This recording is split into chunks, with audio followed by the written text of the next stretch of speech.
বাংলার সান্ধ্য অধিবেশন প্রবাহতে আপনাদের স্বাগত। আজ আপনাদের সাথে লন্ডন স্টুডিও থেকে আছি মানসী বড়ুয়া।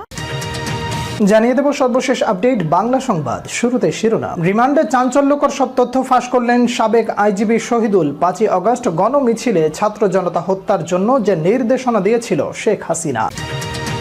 ভারতের চাপে সেনাবাহিনী 15 বছর পর পিলখানা বিডিআর হত্যার গোপন রিপোর্ট প্রকাশ করল ভারতীয় মিডিয়া। জয় হাসিনা সহ ফেঁসে যাচ্ছে 48 জন শীর্ষ আওয়ামী লীগ নেতা। শেখ হাসিনাকে ফিরিয়ে দেওয়ার ইঙ্গিত দিয়ে যে বার্তা দিল ভারতের পররাষ্ট্রমন্ত্রী। এবং সবশেষ জানাবো, গণহত্যার অভিযোগে এবার ফেঁসে যাচ্ছে 2 শতাধিক পুলিশ কর্মকর্তা। এর মধ্যে আছে পুলিশের ডিআইজি ও অতিরিক্ত ডিআইজি, এসপি, এডিশনাল এসপি ও ইন্সপেক্টর। দর্শক, এতক্ষণ শুনছিলেন সংবাদ শিরোনাম, এবারে বিস্তারিত। এবার রিমান্ডে চাঞ্চল্যকর সব তথ্য দিয়েছেন সাবেক আইজিপি একেএম শহীদুল হক। ফাঁস করে দিলেন পদত্যাগ করে দেশ থেকে পালিয়ে যাওয়া শেখ হাসিনার কুকর্মের গোপন তথ্য। বেরিয়ে এসেছে 2013 সালের 5 মে মতিঝিল শাপলা চত্বরে হেফাজতে ইসলামের সমাবেশ ঘিরে গণহত্যার রহস্য। ছাত্র জনতার আন্দোলন দমনের নামে নিপীড়ন, নির্যাতন, গ্রেপ্তার ও গণহত্যায় পুলিশকে উস্কানিমূলক পরামর্শ দিতে উপর থেকে নির্দেশনা দেওয়া হয়েছিল বলে জানান সাবেক আইজিপি একেএম শহীদুল হক। গ্রেপ্তারের পর ডিবি হেফাজতের 7 দিনের রিমান্ডে জিজ্ঞাসাবাদে এসব তথ্য দিয়েছেন তিনি দাবি করেন পরিস্থিতির কারণে তিনি সেটা করেছেন। সরকারের পক্ষ থেকে সাবেক পুলিশ কর্মকর্তাদের ভোকাল হতে বলা হয়েছিল। গোয়েন্দা পুলিশ সূত্রে জানা গেছে 2013 সালের 5 মে মতিঝিল শাপলা চত্বরে হেফাজতে ইসলামের সমাবেশ ঘিরে উৎকণ্ঠার মধ্যে মধ্যরাতে অভিযান পরিচালনা করা হয়। শত শত মৃত্যুর অভিযোগ করা হলেও তা ধামাচাপা দেওয়া হয়। যে সময় নানামুখী চাপ ও নিষেধ সত্ত্বেও সাবেক ডিএমপি কমিশনার ও পরবর্তীতে আইজিপি হওয়া বেনজির আহমেদের নেতৃত্বে হেফাজতের সমাবেশে সেই রাতে অভিযানের নামে গণহত্যা চালানো হয় বলে অভিযোগ রয়েছে। ছাত্র জনতার আন্দোলনের চূড়ান্ত দিনে গত 5 আগস্ট রাজধানীর উত্তরা থেকে গণভবন অভিমুখে আসা গণমিছিল রুখে দিতে ডিসপাচ করার বার্তা দিয়েছিলেন সাবেক আইজিপি শহীদুল হক। ডিবি হেফাজতে রিমান্ডে শহীদুল হকের দেয়া এসব তথ্য গণমাধ্যমকে জানিয়েছেন গোয়েন্দার রমনা বিভাগের এক ঊর্ধ্বতন কর্মকর্তা। শহীদুল হক বলেছেন, পরিস্থিতির কারণে সরকারকে সহায়তায় এসব করেছি। গোয়েন্দা রমনা বিভাগের এই ঊর্ধ্বতন কর্মকর্তা বলেন, দেশের ইতিহাসে সর্বোচ্চ বড় ছাত্র জনতার গণ আন্দোলনের চূড়ান্ত দিন গত 5 আগস্ট সকালে তার নামে একটি মোবাইল নম্বর থেকে হোয়াটসঅ্যাপে 2 বার বার্তা দেওয়া হয়।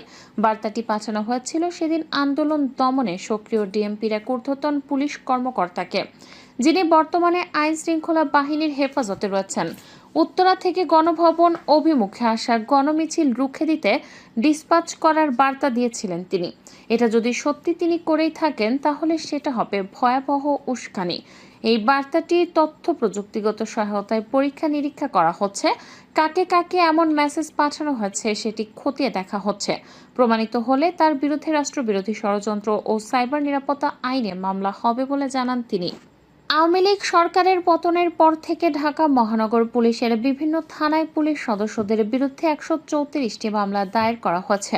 এসব মামলার মধ্যে সাবেক ডিবি প্রধান হারুনার রশিদের বিরুদ্ধে 38টি হত্যা মামলা ও সদ্য বিদায়ী আইজিপি চৌধুরী আব্দুল আল মামুনের বিরুদ্ধে 36টি মামলা অন্তর্ভুক্ত রয়েছে। 2009 সালের 25 ও 26 ফেব্রুয়ারি ঢাকার পিলখানায় বিডিআর সদর দপ্তরে ইতিহাসে জঘন্যতম হত্যাকাণ্ড সম্পর্কে পিনাকি বলেছেন, বাংলাদেশে যে বিষয়টি খুব ভালোভাবে জানা নেই তা হলো সেনাবাহিনীর ব্যারাকে ফিরে গিয়েছিল ভারতের চাপে।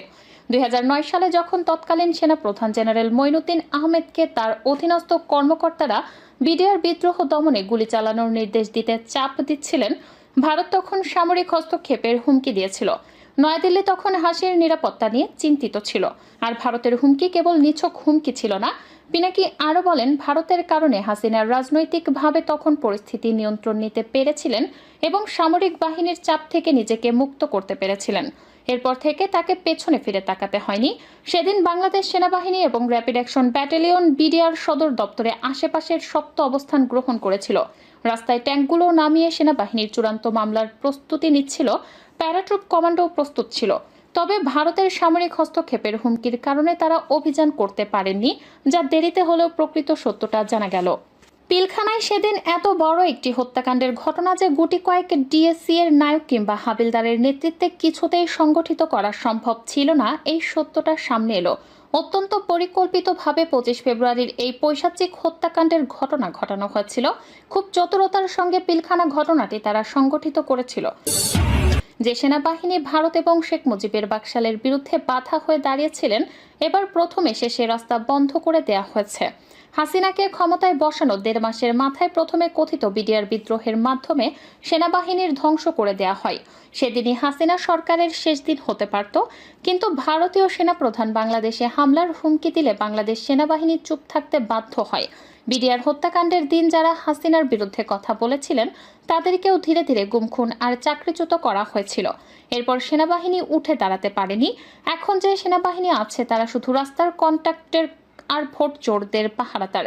বিডিআর হত্যাকাণ্ডের পর বিক্ষিপ্ত সেনাদের সামাল দিতে ঢাকা ক্যান্টনমেন্টে যায় শেখ হাসিনা। একজন ক্ষুব্ধ সেনা কর্মকর্তা শেখ হাসিনাকে বলেন, কয়েকজনের জবানবন্দি সিপাহী সেলিম রেজা, বয়স 28, নম্বর 63907। 2010 সালের নভেম্বর সন্ধ্যা 7:30টায় শুরু হওয়া জিজ্ঞাসাবাদে সে জানায়, শেখ সেলিম এবং তাপসের সঙ্গে তাদের নিয়মিত যোগাযোগ ছিল। তখন তাপস বলেছিল সেনা কর্মকর্তাদের মেরে ফেললে কোনো সমস্যা নেই। 44 ব্যাটালিয়নের ডি নাসির উদ্দিন শেখ সেলিম এবং তাপসের কাছে গিয়েছিলেন। তারা বলেছে, আমরা জিম্মি করে যাই করি, আমাদের মাফ করে দেবে। সিপাহী জিয়াউল হক, নাম্বার 71318। জিয়াউল জানায়, কমপক্ষে 10 জন সিপাহীর সঙ্গে হাসানুল হক ইনু নিয়মিত যোগাযোগ ছিল। ইনু তাদের প্রয়োজনে বিদেশে পাঠিয়ে দেওয়ার আশ্বাস দেয়। জিয়াউল জানান, তারা একাধিকবার তাপসের মুখে শুনেছে অপারেশন ভালো হলে সজীবদের জয় খুশি হবে। 2008 সালের নির্বাচনে জয়ী হয়ে ক্ষমতা গ্রহণের সাথে সাথে আওয়ামী লীগের নেতৃত্বাধীন মহাজোট সরকার ক্ষমতা আঁকড়ে ধরে রাখার সুদূর প্রসারী পরিকল্পনার অংশ হিসেবে পুলিশ বাহিনীতে নগ্ন দলীয়করণ শুরু করে। ক্ষমতা গ্রহণের পর প্রথম 4 বছরে পুলিশ বাহিনীতে দলীয় অনুগত 32,000 পুলিশকে নিয়োগ দেওয়া হয়। এর মাঝে শুধু গোপালগঞ্জ জেলা থেকে নিয়োগ দেওয়া হয় 8,000 পুলিশ সদস্য। কোনো নিয়ম নীতির তোয়াক্কা না করে শুধু দলীয় বিবেচনায় আওয়ামী লীগের অনুগতদের নিয়োগ দেওয়া হয়। বিরোধী মতের মানুষের দমন পীড়নে সব পুলিশ সদস্যদের হাতিয়ার হিসেবে ব্যবহার করার অংশ হিসেবেই এই নিয়োগ দেওয়া হয়। ফ্যাসিবাদী আওয়ামী লীগ সরকার পুলিশ প্রশাসনের নিয়োগের ক্ষেত্রে মুক্তিযোদ্ধা, পুরুষ ও নারী এবং এলাকাভিত্তিক সুনির্দিষ্ট কোটা থাকলেও তা একেবারে উপেক্ষা করে নগ্ন দলীয় বিবেচনাতে নিয়োগ প্রক্রিয়া শুরু করে। ক্ষমতা গ্রহণের পর প্রথম 4 বছরে পরিসংখ্যান অনুযায়ী প্রধানমন্ত্রী শেখ হাসিনার এলাকা গোপালগঞ্জকে কেন্দ্র করে ফরিদপুর, মাদারীপুর, শরীয়তপুর ও রাজবাড়ী এলাকা থেকে 10,000 পুলিশ সদস্য নিয়োগ ও পদোন্নতি দেওয়া হয়। গোপালগঞ্জে কোটা অনুযায়ী 800 লোক নিয়োগের নিয়ম থাকলেও এই একটি জেলা থেকে নিয়োগ দেওয়া হয় 8,000 এবং 2,000 নিয়োগ দেওয়া হয় বৃহত্তর ফরিদপুর জেলার বিভিন্ন উপজেলা থেকে। এসব নিয়োগের মাধ্যমে সরকার পুলিশ বাহিনীকে গোপালগঞ্জ করণের দিকে ধাবিত করতে থাকে, যা বর্তমান সময়ে সরকারের অন্যতম লাঠিয়াল এক বাহিনীতে পরিণত হয়েছে। একে একে এবার দেখে নেই আইন শৃঙ্খলা রক্ষার নাম করে গদি রক্ষার জন্য গুরুত্বপূর্ণ পদে নিয়োগ দেয়া গোপনে পুলিশদের সম্পর্কে। ডিএমপি কমিশনার হাবিবুর রহমান একজন গোপালী পুলিশ। এই হাবিবুর রহমান পুলিশ বাহিনীর গোপালগঞ্জ করণের ক্ষেত্রে মুখ্য ভূমিকা রাখে।